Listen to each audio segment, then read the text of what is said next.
Voilà, bonsoir à chacun, bonsoir à chacune, que Dieu vous bénisse. C'est une réunion. On va parler de notre Dieu, on va parler de Jésus, on va parler de ce qu'il peut faire dans nos vies, on va parler de la manière dont on peut rentrer dans un lieu comme celui-ci et comment on peut ressortir d'un lieu comme celui-ci. On va parler d'un Dieu qui transforme des vies. Pas un Dieu qui est là juste pour, comment dire, nous apporter une religion, nous apporter, mais un Dieu qui véritablement transforme nos vies. Je règle le son, voilà, c'est fait, merci. Ce que je veux partager avec vous ce soir, c'est le fait de faire une expérience avec Dieu. Faire une expérience avec Dieu, et pas n'importe quel type d'expérience. Pour la plupart d'entre nous, on a tous fait des expériences avec Dieu. On a même fait parfois des expériences assez extraordinaires avec Dieu. Des expériences de guérison, beaucoup pourraient témoigner ici. Moi-même, j'ai été guéri physiquement, j'ai été guéri de dépression, etc., etc. Mais pratiquement chacun d'entre nous aussi, on a connu ce genre de choses. Pratiquement chacun d'entre nous, on pourrait venir témoigner et dire, mais vraiment, Dieu a fait quelque chose dans ma vie. Et non seulement il s'est manifesté de manière puissante, glorieuse, dans mon corps, dans la partie psychologique de mon être, mais il s'est manifesté aussi de manière glorieuse dans mon âme. C'est-à-dire qu'à un moment donné, mon âme a été sauvée. Mon âme a été sauvée et c'est ça qui a changé ma vie, c'est ça qui a bouleversé ma vie. Parce que sinon, qu'est-ce que je viendrais faire à l'église? Pourquoi je voudrais marcher avec Dieu? Pourquoi je voudrais marcher avec Jésus et l'accompagner de tout mon cœur si je n'avais pas réalisé ce qu'il a fait pour moi un jour en mourant sur la croix? Faire une expérience avec Dieu. Vous savez, souvent, avant de nous convertir, on se posait des questions. Hein. Est-ce qu'il y a un Dieu? Est-ce que Dieu existe? Est-ce qu'il y a une vie après la mort? Est-ce qu'il y a une éternité? C'est quoi ces histoires de paradis, ces histoires d'enfer? Est-ce que c'est vrai? Est-ce que c'est faux? Etc., etc. On se posait beaucoup de questions de ce type-là. Et une fois qu'on s'est converti, souvent, trop souvent même, on continue à se poser certaines questions.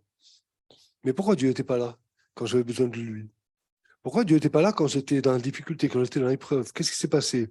Pourquoi il m'a laissé tomber comme ça? On arrive même à parler comme ça parfois. Pourquoi il a lâché ma main alors que j'avais tellement besoin de lui? Et parfois, on arrive même converti à se dire, mais finalement, est-ce que Dieu existe vraiment? Parce que j'ai fait l'expérience avec lui, mais où il est aujourd'hui? Où il est aujourd'hui? C'est, ça arrive plus facilement et plus fréquemment qu'on peut le croire. Moi, j'ai vécu ça malheureusement avec quelqu'un de ma famille, hein, qui un jour m'a dit, mais quand je passais par ce problème, où était Dieu? Où il était Dieu? Et puis c'est difficile parce que vous pouvez discuter, vous pouvez argumenter, mais et ben, pourquoi il n'a rien fait? Et c'est très difficile dans ces cas-là. Il faut vraiment une parole de Dieu, quelque chose de puissant, quelque chose qui vient du ciel, pour dire oui, mais Dieu était là, regarde. Et même si faire encore des expériences avec Dieu, et malgré tout, ouais, mais où il est Dieu? Donc je crois qu'un jour ou l'autre, qu'on ne soit pas encore converti, ou bien qu'on le soit déjà depuis longtemps, on a besoin de faire des expériences avec Dieu, de, pour le connaître quand on n'est pas converti, pour mieux le connaître, pour mieux le connaître. Parce que c'est en le connaissant mieux, c'est en étant plus proche de lui, qu'on va marcher de manière plus ferme, qu'on va marcher de manière plus sûre, qu'on va pas se laisser aller, comme dit la Bible, emporter à tout vent de doctrine, qu'on va savoir avec certitude qu'il est là, même quand ça va pas bien. Deux hommes de la Bible ont fait des expériences avec Dieu. Et ces deux hommes de la Bible, quand ils ont fait ces expériences avec Dieu, ça a vraiment changé leur vie. Le premier, c'est Jacob. On le voit dans le livre de la Genèse, au chapitre 32, et au verset 30, pardon. Jacob appela un lieu du nom de Péniel, car, dit-il, j'ai vu Dieu face à face et mon âme a été sauvée. J'ai vu Dieu face à face et mon âme a été sauvée. Qu'est-ce qui se passe à ce moment-là? À ce moment-là de la vie de Jacob, Jacob a commis beaucoup d'erreurs et Jacob est en fuite. Il est en fuite. Il est en fuite et même il est obligé de fuir parce que sinon ça va mal tourner. Ça va mal tourner pour lui. Et je crois que souvent, quand on marche pas avec Dieu, mais même malheureusement après, quand on marche avec Dieu, souvent on commet, comme Jacob, nous aussi on commet des erreurs. Nous aussi on commet des erreurs dans nos vies, et puis comme Jacob, à un moment donné, on ne sait plus comment s'en sortir. On ne sait plus comment s'en sortir. Et tu vois, Seigneur, je suis arrivé dans cette impasse, maintenant comment je fais? Comment je fais? Qu'est-ce que je fais pour m'en sortir? Et on perd courage. Et en perdant courage, on perd la foi. Quand on est découragé, on finit par perdre la foi petit à petit, à se dire, mais à quoi bon? À quoi bon? J'arrive plus. Et ça va rien changer. Mais là, dans ce verset, il nous est dit, j'ai vu Dieu face à face. Vous comprenez? J'ai vu Dieu face à face. Quand il dit j'ai vu Dieu face à face, ça veut dire qu'il n'a pas vu Dieu de loin. Il n'a pas vu un Dieu lointain, un Dieu qui ne s'intéresse pas vraiment à sa vie, comme on le croit souvent dans les religions traditionnelles. Moi, je me rappelle quand j'étais enfant de cœur, quand j'allais à l'église catholique, j'aimais bien ça. Bon, ça m'empêchait pas de faire n'importe quoi là-dedans, mais c'est. Pour moi, Dieu, oui, peut-être qu'il existait, pourquoi pas, hein, mais s'il existait, il était dans le ciel, hein. Il était loin. Mais ma vie à moi, je me posais beaucoup de questions quand j'étais jeune, quand j'étais adolescent. Et ma vie à moi, est-ce que ça l'intéressait? Où il était? Et Jacob l'a vu face à face. Il ne peut plus parler à ce moment-là d'un Dieu lointain, il ne peut plus parler d'un Dieu qui est là-haut dans le ciel. Il l'a vu face à face, ça parle d'une relation, d'une proximité, de quelque chose. Euh, Et puis au verset 24,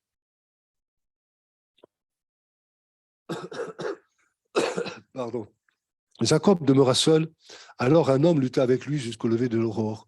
Jacob demeura seul. Et ça aussi, ça nous arrive parfois, même dans l'Église, même chrétien. On est tellement entouré par les difficultés, par les problèmes, que on se sent seul, on se sent abandonné. Jacob demeura seul. Et finalement, si on regarde le texte et la suite du texte, on va se rendre compte que Jacob demeura seul, mais il n'est pas si seul que ça, finalement. Il n'est même pas seul du tout. Parce que, alors, un homme lutta avec lui jusqu'au lever de l'aurore. Il est seul, mais il n'est pas seul. Il y a quand même quelqu'un qui est près de lui, quelqu'un qui est à côté de lui, un homme qui lutte avec lui. Et si on regarde la suite du texte va nous apprendre que cet homme, finalement, c'est Dieu lui-même qui est venu à la rencontre de Jacob et qui lutte avec Jacob, qui lutte avec Jacob. Alors, quand on voit un homme, et on voit plus loin, je disais dans ce texte, que cet homme, finalement, c'est Dieu lui-même qui est là. Qu'est-ce que ça veut dire? Un homme qui est Dieu lui-même, ça vous rappelle rien? Un homme qui est Dieu, ça parle de Jésus quand même. Ça parle de Jésus incarné, Jésus qui est venu en chair, Jésus qui est venu comme un homme. Et Jacob lutte avec lui. Jacob lutte avec lui. Jésus qui est venu pour nous sauver, Jésus qui est venu pour nous délivrer, Jésus qui est là ce soir, présent parmi nous. Jésus qui peut sauver ton âme ce soir, Jésus qui peut te parler, Jésus qui peut te délivrer d'une addiction, Jésus qui peut résoudre ton problème, Jésus qui peut parler à ton cœur, je veux dire, arrête sur cette voie, sur cette voie de traverse, arrête, tu vas pas t'en sortir, arrête de partir comme ça à droite, à gauche, marche selon la parole de Dieu, marche selon la Bible. Jésus qui peut vraiment faire quelque chose comme ça pour toi. Et nous, parfois, trop souvent, on lutte avec lui. On lutte avec lui, c'est-à-dire on lui résiste. On lui résiste. On dit, mais moi, c'est pas comme ça que je voyais la chose. Je pensais pas un seul instant que la situation pourrait tourner comme ça, pour l'empirer jusqu'à devenir tellement difficile à vivre. Tellement difficile à vivre. Souvent, on lutte avec Jésus. On lui résiste.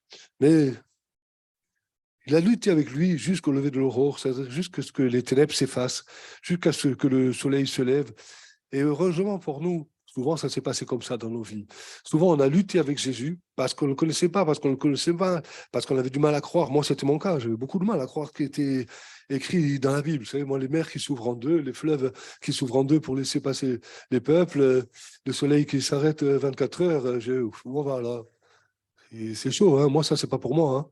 Moi, c'est mon métier, c'était l'informatique, c'était la logique, je pouvais rien croire de tout ça. Je pouvais rien croire de tout ça. Je l'ai déjà dit à tel point qu'un soir, j'étais seul chez moi, je lisais la Bible, je vois Jésus qui guérit 10 lépreux. Je dis, mais ça, c'est pas vrai, c'est pas possible.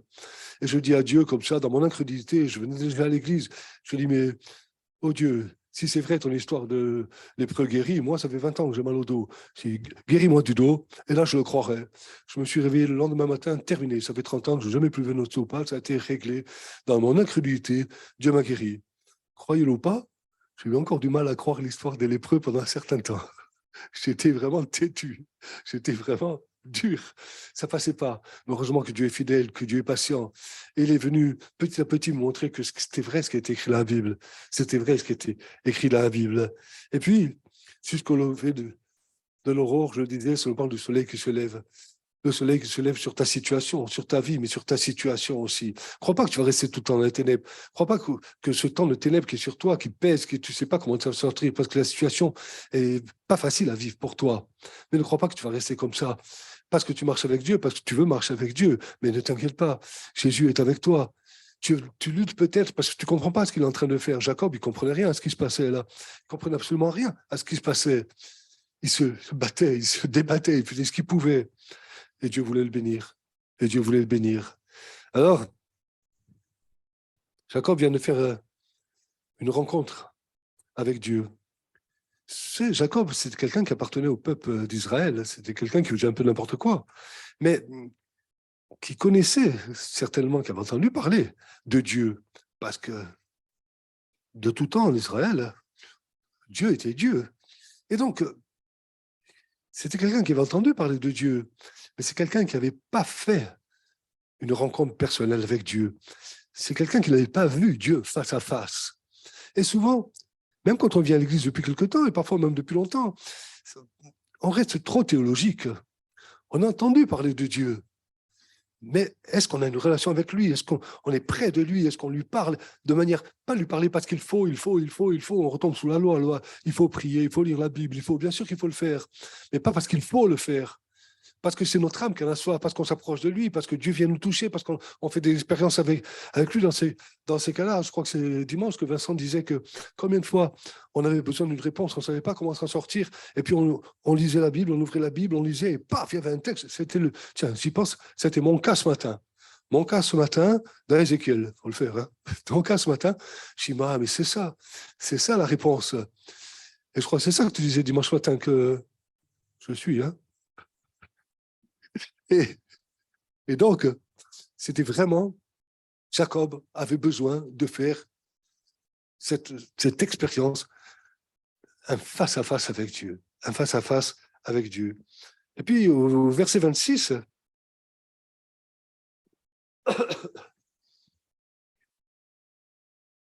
l'homme, Dieu, il dit, laisse-moi aller, car l'aurore se lève. Et Jacob répondit, je ne te laisserai pas aller que tu m'aies béni, je ne te laisserai pas aller que tu m'aies béni. Jacob, je le disais tout à l'heure, cet homme, à ce moment-là, il est seul. Il est dans une situation inextricable. Il est dans une situation très pénible à vivre pour lui. Il n'a pas de solution. Il ne sait pas comment il va s'en sortir. Lui, il ne peut plus rien faire. Il ne peut rien faire. C'est un trompeur. C'est quelqu'un qui s'est toujours débrouillé. C'est quelqu'un qui s'est toujours débrouillé par l'arnaque, on va dire, qui s'est toujours débrouillé en utilisant des méthodes, on dira pas très chrétiennes. Mais là, même avec ces méthodes de rien du tout, il ne peut plus s'en sortir. Il est fichu. La situation lui revient dans la figure. Il ne peut pas s'en sortir. Mais même s'il est dans une situation compliquée, surtout parce qu'il est dans une situation compliquée, il a vraiment besoin du secours de Dieu. Alors il va s'accrocher jusqu'à recevoir une réponse. Et je peux te dire, mon ami, mon frère, ma soeur, ce soir, c'est accroche-toi. Accroche-toi comme Jacob jusqu'à ce que tu aies une réponse. Parfois, ça semble long, mais bien sûr, pour chacun d'entre nous. Parfois, on a envie de voir la situation changer tout de suite, mais évidemment, mais bien sûr.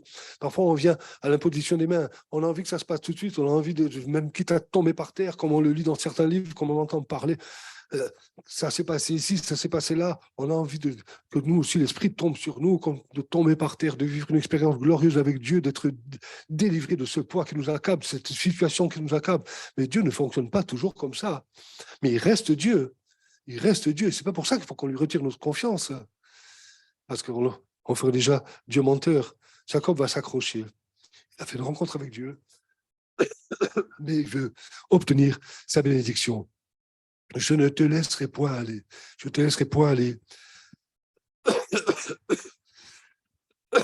Ah, c'est dur. Je ne te laisserai point aller. Ça veut dire qu'il ne veut pas en rester là. Il ne veut pas en rester là. Il veut plus, mais je ne te laisserai point aller. Ça parle de persévérance. Ça parle de combat. Là, il lutte avec Dieu. Ça parle de persévérance, ça parle de combat. On a besoin d'apprendre dans la vie chrétienne. On a besoin d'apprendre la persévérance. On a besoin d'apprendre le combat. Parce que la vie n'est pas simple. Jésus a dit, vous n'êtes pas du monde, mais vous êtes dans le monde. Il a dit à Dieu, je ne te prie pas de les ôter du monde, mais je te prie de les garder du monde. On est dans le monde. Et la vie ne sera pas facile pour nous.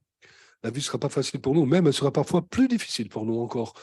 Parce qu'on a un ennemi, le diable, le chrétien, lui, il n'aime pas. Hein. Il n'aime pas du tout ça. Si tu t'approches de Dieu, si tu parce que tu veux t'engager avec lui par le du baptême. Si simplement tu t'approches de Dieu ce soir parce que tu as besoin d'une bénédiction, tu luttes avec Jésus parce que tu veux t'en sortir, parce que tu veux que l'Esprit de Dieu descende sur toi, tu veux une réponse, tu veux que le Seigneur passe dans ta vie ce soir. Mais le diable va s'opposer à ça. Mais ce n'est pas très important. C'est déplaisant, mais ce n'est pas très important parce que Dieu reste toujours le Tout-Puissant. Il reste toujours celui qui veut faire un face-à-face avec toi, celui qui veut que tu le rencontres face à face. Vraiment faire une rencontre avec lui. Alors, au verset 29, la fin du verset,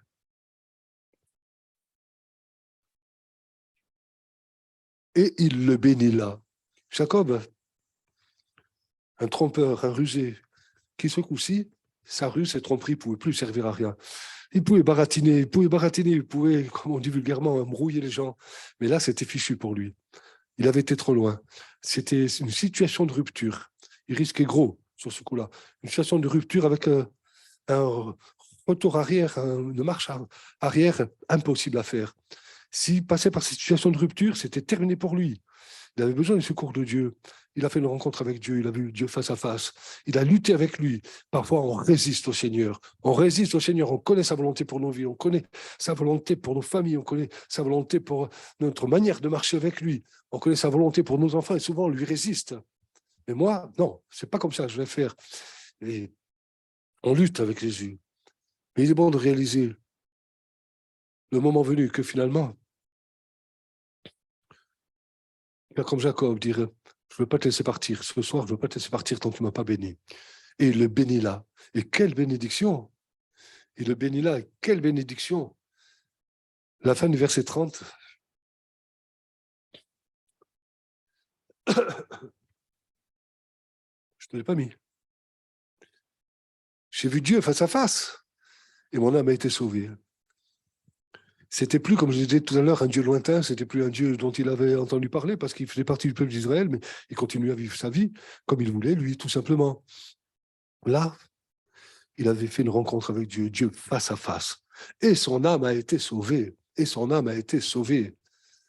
Et non seulement ton âme peut être sauvée ce soir, mais vous savez, quand on parle du salut, de sauveur, de sautaire, quand on parle de tout ce qui touche au salut, on parle au salut de l'âme, on l'a déjà dit dans cette église. Évidemment, c'est le salut de l'âme le plus important, mais dans le mot salut, il y a absolument tout. D'ailleurs, à la croix, il y a absolument tout. Parce que le salut et la croix, c'est intimement lié. C'est salut, croix, on peut dire ou l'un ou l'autre, c'est exactement la même chose. Et c'est intimement lié à tel point que, à la croix, le voile se déchire, à la croix, on peut rentrer dans le ciel, à la croix, on peut tout espérer, à la croix, on peut aller chercher toutes les bénédictions dans le ciel. Alors, ça semble de la pub, parce que parfois, ce n'est pas le cas. Parfois, on a demandé et on n'a pas reçu. Oui, mais peut-être que tu as besoin de persévérance. Peut-être que c'est peut-être pas forcément ce que Dieu veut pour ta vie. Mais à la croix, tout est possible. Et dans le salut, dans le mot salut, il y a le salut de l'âme, mais il y a la guérison du corps, il y a la guérison de l'être intérieur, il y a la guérison psychologique. Tout est permis à la croix. Tout est permis à la croix. Finalement, son âme était sauvée. Avant, il y a eu une lutte avec Dieu. Avant, il y a eu une lutte avec Dieu. Plaise à Dieu que ce soir, on cesse de lutter et qu'on dise, mais Seigneur, j'ai besoin de ta grâce. J'ai besoin de ta grâce. Je veux réclamer ta grâce, Seigneur. Je ne veux pas ressortir comme je suis rentré. Je veux réclamer ta grâce. Et même dans l'histoire de Jacob, on ne va pas le lire, on va terminer avec Jacob, on va passer rapidement au deuxième cas. On va voir qu'à la suite de cette lutte, il est reparti avec une blessure à la hanche. Et il boitait. Il boitait. Et quand on lutte avec Dieu, parfois, on arrive à passer par le brisement. On arrive à passer par le brisement. Et ça ne fait pas du bien, le brisement, sur le moment. Ça ne nous plaît pas beaucoup d'être brisé. Mais c'est salutaire. Combien d'entre nous ici sont passés par des épreuves? Combien d'entre nous ici sont passés par le brisement? Mais ensuite, ils ont vu la gloire de Dieu. Jésus lui-même est passé par le brisement à la croix. Mais il est ressuscité. Il a accompli le salut de l'humanité. Et il est à la droite, c'est-à-dire dans la puissance de Dieu. Donc, Jacob est passé par le brisement. Il avait une blessure à la hanche et il boitait. Autrement dit, ce Jacob qui qui marchait au milieu de tous ces troupeaux, de tous ces serviteurs, de toutes ces familles, etc., qui marchait comme le patriarche, vous savez, c'est moi, Jacob, c'est moi, Jacob. Il est reparti, il ne marchait plus tout de la même manière. Il boitait. C'était, je ne suis que Jacob. Je ne suis que Jacob. J'ai été brisé. Mais j'ai vu Dieu face à face et mon âme a été sauvée. Alors, si tu passes par le brisement, si tu passes par les épreuves, tu te demandes, ne t'en étonne même pas, parce que parfois c'est nécessaire et c'est salutaire pour nos vies. Amen. Le deuxième cas, très rapidement, on le trouve dans les livres de l'Exode, au chapitre 3, les versets 2 et 3. Encore un homme qui a vu Dieu de près et ça a changé totalement sa vie. Exode, chapitre 3, voilà. Il est parlé de Moïse. L'ange de l'Éternel lui apparut à Moïse dans une flamme de feu au milieu d'un buisson. Moïse regarda et voici le buisson était tout en feu, le buisson ne se consumait point. Moïse dit, je veux me détourner pour voir quelle est cette grande vision et pourquoi le buisson ne se consume point. Alors, Moïse connaissait des temps difficiles à ce moment-là, il connaissait des temps difficiles depuis 40 ans. Il avait grandi à la cour de Pharaon, on va raccourcir l'histoire, il avait été obligé de s'enfuir parce qu'il avait tué un Égyptien. Il avait tué un Égyptien pensant bien faire, et puis pour défendre un de ses frères de race, un Israélite. Seulement, il s'est rendu compte qu'il avait été vu. Et là, il a pris peur. Il a pris peur et il s'est enfui. Il s'est enfui. Et pendant 40 ans, il a connu des temps difficiles. Il était au désert. C'était fini la cour de Pharaon. Passer de la cour de Pharaon au désert, c'est pas toujours évident. De l'opulence à rien du tout, c'est pas toujours évident. Et ça aussi, ça nous arrive parfois. Tout va bien financièrement, tout va bien dans ma famille, tout va bien dans ma santé. Et je passe de l'opulence au désert. Ça va plus bien. Ça va plus bien. Moïse, quand il était à la cour de Pharaon, certainement qu'il pouvait s'appuyer sur tout ce qu'il voulait, toutes les richesses, tous les médecins, tout ça. Là, il n'avait plus rien pour s'appuyer dessus. Il avait son bâton, il n'avait plus rien pour s'appuyer dessus. Ça nous arrive aussi. Parfois, on a compté sur tant de solutions dans le monde et puis tout s'est écroulé. Mais qu'est-ce qu'on fait maintenant? Qu'est-ce qu'on fait maintenant que tout s'est effondré, que tout s'est écroulé? 40 ans que ça dure, mais là, il est prêt à faire une rencontre avec Dieu. Là, il est prêt, lui aussi, à voir Dieu face à face. Ce que je veux dire par là, c'est que parfois, les épreuves nous rendent prêts à faire une rencontre avec Dieu. Moi, mon cas personnel, c'était à travers la dépression. Mais Jean-Bas, on en parlait aussi dimanche, tu deviens célèbre, Jean-Bas. Jean-Bas, c'était à travers l'alcool, à travers les problèmes de couple. Il a été rendu capable de faire une rencontre avec Dieu. Il est entré dans ce lieu, Jean-Bas, juste pour voir où allait sa femme. Lui qui n'était pas jaloux, il a dit, mais qu'est-ce que c'est cette histoire d'église, d'église, d'église, d'église? Il est rentré pour voir, il s'est converti. Qu'est-ce que vous voulez que je vous dise? Il a été délivré de l'alcool. Et je me rappelle d'un ancien témoignage de Jean-Bas, c'était à mourir de rire.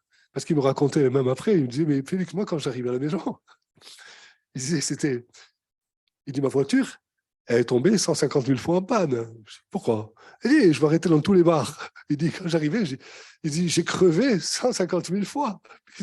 J'arrive à la maison, ma femme me dit, mais d'où tu sors encore? J'ai crevé, j'ai crevé, j'ai crevé. Il a été délivré instantanément de l'alcool. Il n'a jamais plus bu une goutte d'alcool. Il a vu Dieu face à face. Il était, comme la plupart d'entre nous, à travers les épreuves de la vie, Dieu l'avait rendu capable de faire une rencontre avec lui. Moïse, je le disais tout à l'heure, il a tué un Égyptien. Il a été obligé de fuir l'Égypte. Moïse aurait dû être emprisonné, peut-être même mis à mort. Mais Dieu avait des projets complètement différents pour lui. Et Moïse n'en savait rien. Il aurait dû être emprisonné, peut-être même mis à mort. Et les projets de Dieu, c'était pas rien. Les projets de Dieu, c'était que Moïse devait libérer son peuple. C'est pas rien, ça. Hein? Et non seulement libérer son peuple, mais en faisant... Dieu allait faire à travers lui des miracles extraordinaires.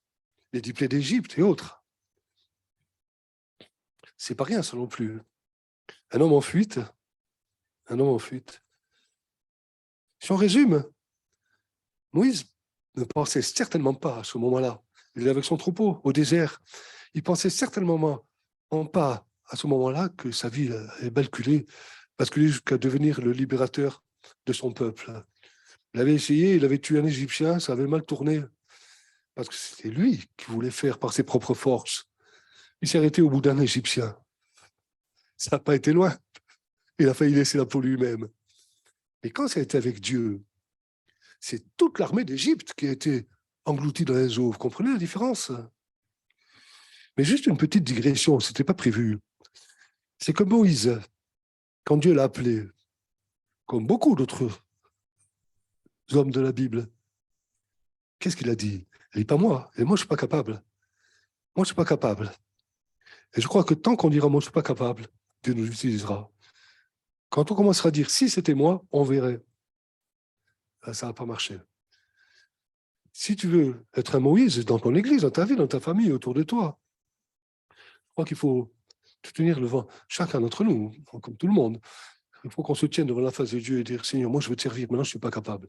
Je ne suis pas capable. Si ce n'est pas toi qui le fais, Moïse a dit si tu ne marches pas toi-même devant nous, on ne voit pas. Hein. C'est pas. Si tu ne marches pas, je vais vous dire la vérité, je ne suis pas quelqu'un qui se cache derrière le petit doigt. Hein. Franchement, ce message, je m'attendais à voir certaines personnes ce soir, parce qu'on se connaît dans l'église, elle est petite. Je disais, voilà, quelqu'un qui a besoin d'entendre ce message, lui, ça va sûrement lui faire du bien, et la personne n'est pas là. Ah, ça m'a quand même mis un coup quand je suis rentré. Et pendant les derniers chants, croyez-moi ou pas, je dis, Seigneur, mais moi, je ne veux pas prêcher là. Je ne veux pas prêcher là. J'ai rien. Qu'est-ce que je vais leur apporter? Et puis la personne n'est pas là. Alors, mais c'est certainement que c'est pour d'autres aussi, parce que c'est l'Esprit de Dieu qui le fait. Donc, je crois qu'il faut qu'on sache se mesurer à notre juste valeur, c'est-à-dire pas grand-chose. En tout cas, pour en venir à Moïse, il pensait certainement pas à ce moment de sa vie qu'il allait vivre de tels miracles. Et peut-être même que toi, ce soir, tu dis c'est fini. Je voulais peut-être même servir Dieu, mais c'est fichu pour moi. Peut-être que pas un instant tu penses que tu vas vivre des miracles avec Dieu.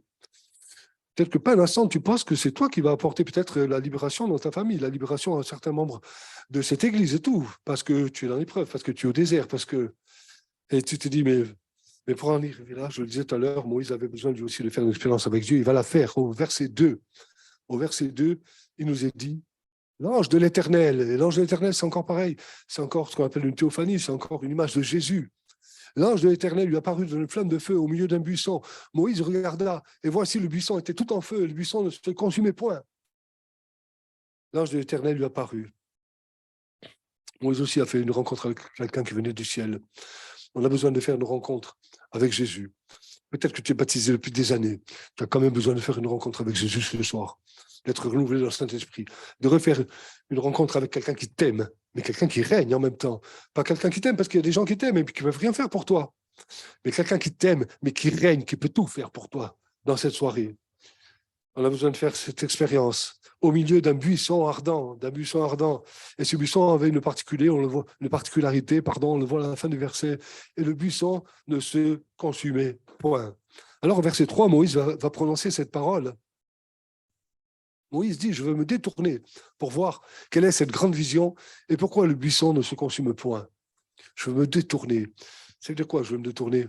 Ça veut dire que Moïse, à ce moment-là, il est en train de conduire son troupeau, il va qu'à ses affaires. C'est son travail, quoi. Mais il laisse tout tomber. Il dit, ça ne m'intéresse plus, parce que ce que je vois là, c'est quelque chose qui n'existe pas. C'est quelque chose de surnaturel. Et ça m'intéresse plus que mes petites brebis, que mon petit troupeau. Ah ben, j'espère qu'ils se perdent. Hein. C'est pas que je veux les perdre, mais ça, c'est plus grand. Là, il y a quelque chose de plus pour mon âme. Là, il y a quelque chose de plus pour ma vie. Alors là, je veux vraiment me détourner pour voir ce qui se passe de ce côté-là, pour voir ce qui se passe de ce côté-là. Il sent quelque chose de beaucoup mieux pour sa vie. Quelque chose de beaucoup mieux pour sa vie. Ce que je veux dire, c'est que à un moment donné de notre vie, quel que soit notre passé, même notre passé immédiat, notre passé lointain, quel que soit notre passé, quelles que soient les erreurs qu'on a commises. Moïse avait commis une erreur, lui aussi, comme Jacob. Moïse a tué un homme, on a besoin de faire une rencontre, de refaire une rencontre avec Jésus.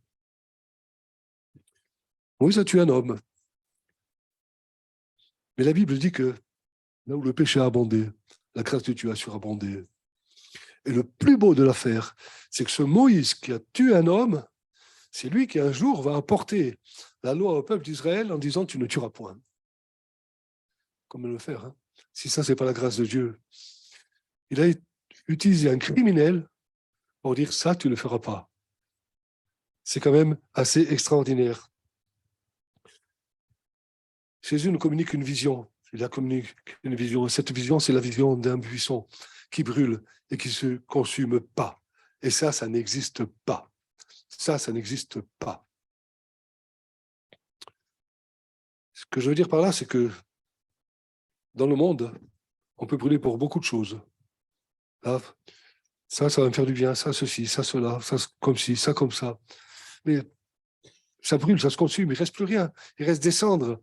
Et même notre vie, souvent, elle reste en cendres. Souvent, il ne reste plus rien. On n'a plus rien. On est désespéré. Et parfois, même chrétiens, on commet des erreurs qui font qu'à un moment donné, réduit en cendres. Ça a brûlé un moment, mais il n'y a plus rien. Et puis même de manière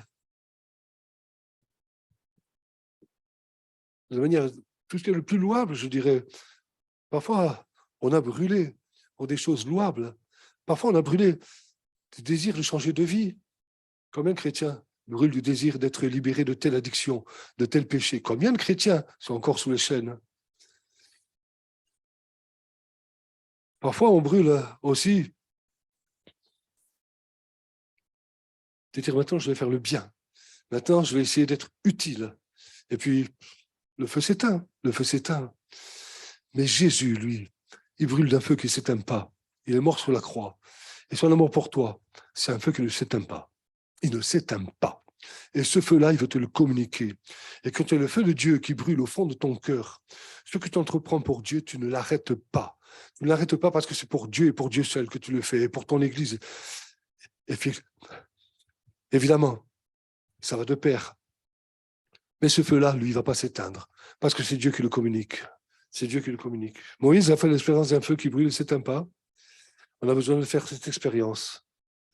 Un feu qui brûle notre péché. Un feu qui nous fait brûler pour Dieu, pour son œuvre. Voilà ce que je voulais partager avec vous ce soir. Le simple fait que ces deux hommes de Dieu sont passés par des temps difficiles, comme chacun d'entre nous, très souvent, comme peut-être quelqu'un ce soir, comme certainement quelqu'un ce soir. Des hommes qui n'avaient pas forcément des solutions.